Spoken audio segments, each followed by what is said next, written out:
সবাই কেমন আছেন? আজকে কাঁচা কলা নিয়ে আসছিলাম, রান্না করব। ভাবলাম আপনাদের সাথে একটু শেয়ার করি। আমি কলাগুলা কেটে ভাপায় নিলাম। আপনারা চাইলে ফাইফে নিয়ে একটু পুড়িয়েও নিতে পারেন।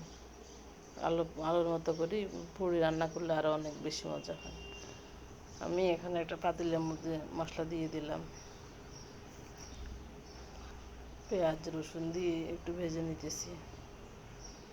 হলুদ দিয়ে দিছি। এখানে হলুদ দিয়ে দিলে হয় কি, কালারটা, তরকারির কালারটা অনেক সুন্দর হয়। তাই আমি এরকম হলুদ মরিচে ইয়ার মধ্যে দিয়ে দিই, পেঁয়াজ রসুনের সাথে দিয়ে দিই, এরপরে পানি দিই। এই পানিটা দিয়ে দিচ্ছি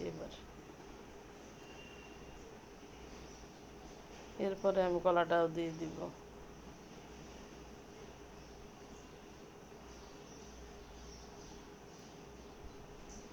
কলাগুলো ভাপায় রেখেছিলাম, এখন দিয়ে দিচ্ছি, কষাই নেব ভালো করে।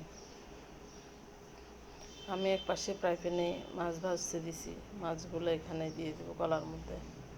বড় মাছ দিয়ে কাঁচকলা রান্না করব।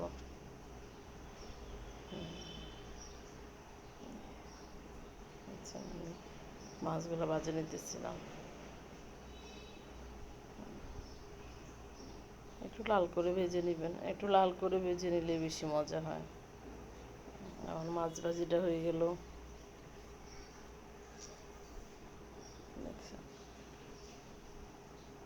আপনাদেরও ভালো লাগবে, ট্রাই করতে পারেন আমার মতো করে। খেতে কিন্তু অসাধারণ হয়েছে। কলার উপরে আমি মাছগুলো বসাই দেব, একটা একটা করে মাছ দিয়ে দিচ্ছি।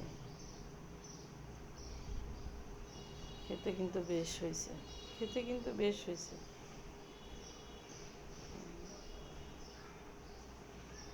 আপনারা কে কীভাবে রান্না করেন শেয়ার করবেন আমাদের সাথে। সবাই একটু ভালোবাসা দিবেন, আমরা তো নতুন।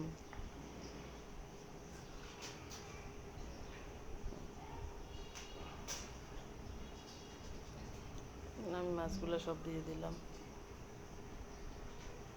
অনেক সুন্দর হয়েছে কালারটা। Thank you.